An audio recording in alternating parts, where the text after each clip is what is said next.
एक लंबे अरसे के बाद मुरादाबाद के लोगों की मुराद आज पूरी हो गई। मुरादाबाद के रेल यात्रियों को आज एक मेन लाइन की ट्रेन की सौगात मिली है। रेल राज्य मंत्री मनोज सिन्हा ने हरी झंडी दिखाकर इसकी शुरुआत की और यह ट्रेन मुरादाबाद से दिल्ली के बीच चलाई गई है। मुरादाबाद से दिल्ली के बीच 25 स्टेशन होने के बावजूद यह ट्रेन 3 से 3.5 घंटे में दिल्ली पहुंच जाएगी और इस ट्रेन में शौचालयों की सुविधा भी दी गई। 13 लेवल क्रॉसिंग को मैन किया गया है, वहां आदमी लगाए गए।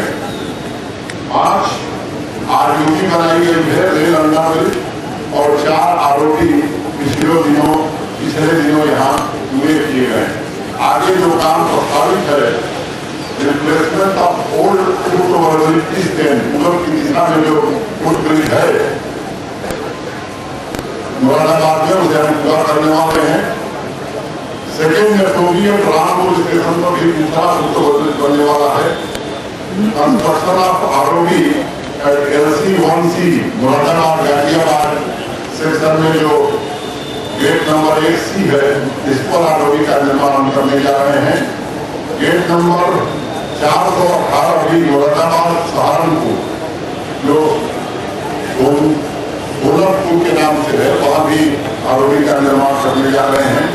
Construction of ROB in progress है LC नंबर 422 भगवानपुर और LC number 28 Amroha, LC number 9 बिलाड़ी राजा का सहरपुर। ये 3 आरओबी निर्माण की प्रक्रिया में आने वाले समय में हम पूरा करेंगे। Widening of logo self bridge Moradabad, मैं समझता हूँ कि 2 लेन का ये ब्रिज था, अब इसे 4 लेन का बनाने का काम में गलत जानकारी देती है। साथ ही आरक्षण रोस्टर का पालन न करने पर आरक्षण विरोधी कार्य कर रही है। ये आरोप छत्तीसगढ़ कांग्रेस ने प्रदेश की बीजेपी सरकार पर लगाए हैं। छत्तीसगढ़ के जल संसाधन विभाग द्वारा स्वीकृत सेटअप के अनुसार सहायक अभियंताओं के 404 पद की जगह वर्तमान में विभाग में 589 सहायक अभियंता कार्यरत हैं और अब 716 उप अभियंताओं से सहायक अभियंताओं के पद पर पदोन्नति देने का प्रयास चल रहा है। इसका खुलासा करते हुए कांग्रेस विधायक सत्यनारायण शर्मा ने बताया कि अगर वो पदोन्नति होती है तो कुल 1305 सहायक अभियंता हो जाएंगे, जबकि स्वीकृत सेटअप में सहायक अभियंता के पद केवल 404 हैं। कुल जो हैं 404 पद स्वीकृत हैं, उसके विरुद्ध उन्होंने 417 और 170 पद और ज्यादा भर दिए और इसी तरह से 716 सब इंजीनियर को असिस्टेंट इंजीनियर बनाने के लिए आरक्षण नियमों का पालन नहीं करते हुए फिर ये कार्रवाई जारी है। इसका भंडाफोड़ कर रहे हैं। छत्तीसगढ़ के जल संसाधन विभाग द्वारा पदोन्नति में रोस्टर नियम की अनदेखी के लिए प्रेस वार्ता में मौजूद कांग्रेस के प्रदेश महामंत्री शैलेश नितिन त्रिवेदी ने आरएसएस और मोहन भागवत पर निशाना साधा। कांग्रेस महामंत्री ने कहा कि प्रदेश की बीजेपी सरकार और मुख्यमंत्री रमन सिंह आरएसएस के एजेंडे पर काम कर रहे हैं। लेकिन छत्तीसगढ़ की भाजपा की सरकार, रमन सिंह की सरकार मोहन भागवत के एजेंडे को पिछले दरवाजे से लागू करने में लगी है। ये दस्तावेजी सबूत इस बात को उजागर करते हैं कि आरएसएस के दलित विरोधी, आदिवासी विरोधी एजेंडे पे रमन सिंह की सरकार काम कर रही है।